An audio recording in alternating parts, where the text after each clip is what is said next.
Hi മക്കളെ, നമ്മൾ English എവിടം വരെ പഠിച്ചു? ഡി വരെ പഠിച്ചല്ലേ? A B C D. ഇനി നമ്മൾ പഠിക്കാൻ പോണത് ഇ ആണ്. ഇംഗ്ലീഷ് ഓരോ ലെറ്റർ വെച്ചിട്ടാണ് ഞാൻ ദിവസവും പഠിപ്പിക്കുന്നത്. അപ്പോൾ അത് കറക്റ്റ് ആയിട്ട് ഇരുന്ന് എഴുതി എഴുതി പഠിക്കണം കേട്ടോ. ഇനി ഇ അല്ലേ നമ്മൾ പഠിക്കാൻ പോണേ. നമുക്ക് വേഗം പഠിക്കാം അല്ലേ? ഇയിലേക്ക് പോകാം. ഇ എങ്ങനെയാണ് എഴുതുക? നമ്മൾ പഠിച്ചത് എന്തൊക്കെയായിരുന്നു എന്നോട്ട് നോക്കാം.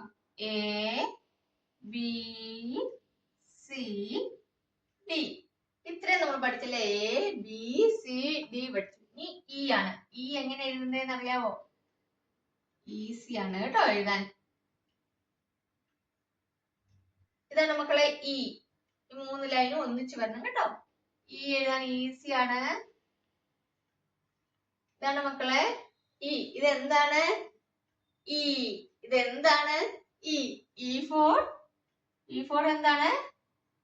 എലഫന്റ്. എലഫന്റ്. ഇതാണ് മക്കളെ ഇ. അപ്പോ കാണിച്ചു തരാം. ഫസ്റ്റ് എന്ത് ചെയ്യുക? നമ്മൾ ഇങ്ങനെ ഒരു ലൈൻ ഇട്ട് കൊടുക്കുക. അത് കഴിഞ്ഞിട്ട് എന്ത് ചെയ്യുക? ഇവിടുന്ന് താഴോട്ടൊരു ലൈൻ ഇട്ട് കൊടുക്കുക. ഓക്കെ. അത് കഴിഞ്ഞ് എന്ത് ചെയ്യുക? അവിടുന്ന് നേരത്തെ ചെയ്ത പോലെ നേരെ ഒരു ലൈൻ ഇട്ട് കൊടുക്കുക. അത് കഴിഞ്ഞിട്ട് നമ്മൾ നടുക്കൂന്ന് ഇങ്ങനെ ഒരു ലൈൻ ഇട്ട് കൊടുക്കുക. ഇത് എന്താണ് മക്കളെ?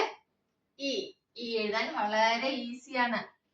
ഇവിടുന്ന് ഒരു ലൈൻ ഇട്ടു, താഴോട്ട് ഒരു ലൈൻ ഇട്ടു, ഇവിടുന്ന് ഒരു ലൈൻ ഇട്ടു. ഇ. എന്താണിത്? ഇ. അല്ലെങ്കിൽ നിങ്ങൾക്ക് ഇങ്ങനെ ചെയ്യാം. ഇവിടുന്ന് ഫസ്റ്റ് ഒരു ലൈൻ ഇടുക. അത് കഴിഞ്ഞിട്ട് ഇവിടുന്ന് ഒരു ലൈൻ ഇടുക, ഇവിടുന്ന് ഒരു ലൈൻ ഇടുക, ഇവിടുന്ന് ഒരു ലൈൻ ഇടുക. ഇ. ഈസി അല്ലേ? അപ്പൊ ഏതാ മക്കൾ ഈസി? അതേപോലെ ചെയ്യുക. ഇവിടുന്ന് ലൈൻ ഇട്ടിട്ട് ഇങ്ങനെ വരുന്നതാണോ നിങ്ങൾക്ക് ഈസി? എളുപ്പം, എഴുതാൻ എളുപ്പം. നിങ്ങൾക്ക് ഏതാണ് എളുപ്പം അത് വെച്ച് നിങ്ങൾ എഴുതുക. ഇങ്ങനെ എഴുതുക ഫസ്റ്റ്. അല്ലെങ്കിൽ ആദ്യമേ നമ്മൾ ഒരു ലൈൻ നേരെ വരയ്ക്കുക, മുകളിൽ ഒരു ലൈൻ വരയ്ക്കുക, താഴെ ഒരു ലൈൻ വരയ്ക്കുക, നടുക്കൂടെ ഒരു ലൈൻ വരയ്ക്കുക. ശരിക്കും ഇങ്ങനെയാണ് എഴുതി പഠിക്കേണ്ടത്.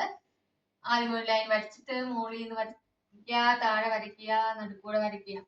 ഇങ്ങനെയാണ് പഠിക്കേണ്ടത്. രണ്ടും ഈസിയാണ്. ഏതാണ് നിങ്ങൾക്ക് കംഫർട്ടബിൾ, ഏതാണ് നിങ്ങൾക്ക് എളുപ്പം അത് പഠിക്കുക കേട്ടോ.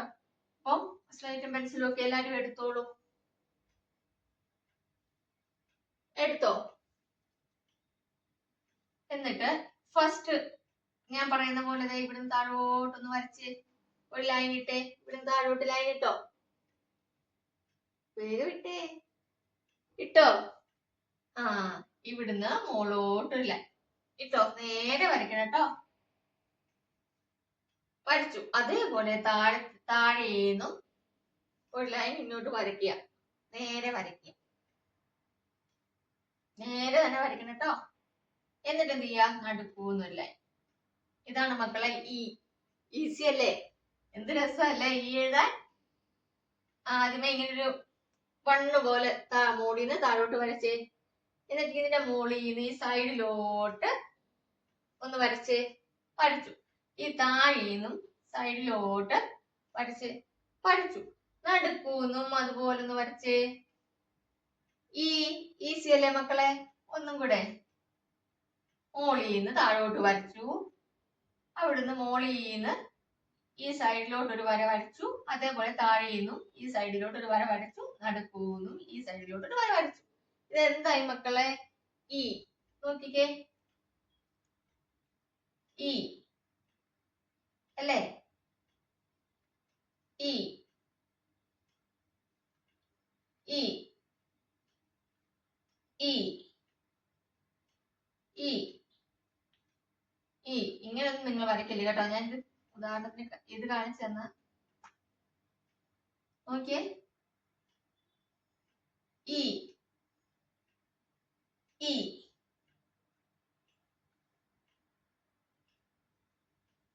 ഇ. നോക്കിക്കേ. ആദ്യമേ നമ്മൾ താഴോട്ടൊരു വര വരച്ചു, ഈ സൈഡിലോട്ട് വരയുടെ രണ്ടറ്റത്തുനിന്ന് ഈ സൈഡിലോട്ട് 2 വര വരച്ചു, നടുക്കൂടെ ഒരു വര വരച്ചു. ഇ. ഇതാണ് മക്കളെ ഇ. അപ്പൊ നമ്മൾ ഇന്ന് പഠിച്ചത് എന്തൊക്കെയാണ്? A B C D E. ഇത്രയാണ് നമ്മൾ പഠിച്ചത് അല്ലേ? ഒന്നുകൂടെ കാണിക്കട്ടെ. എ പഠിച്ചു, ബി സി ഡി ഇ. കണ്ടോ? A B C D E. ഇത്രയും കാര്യങ്ങൾ നമ്മൾ പഠിച്ചു.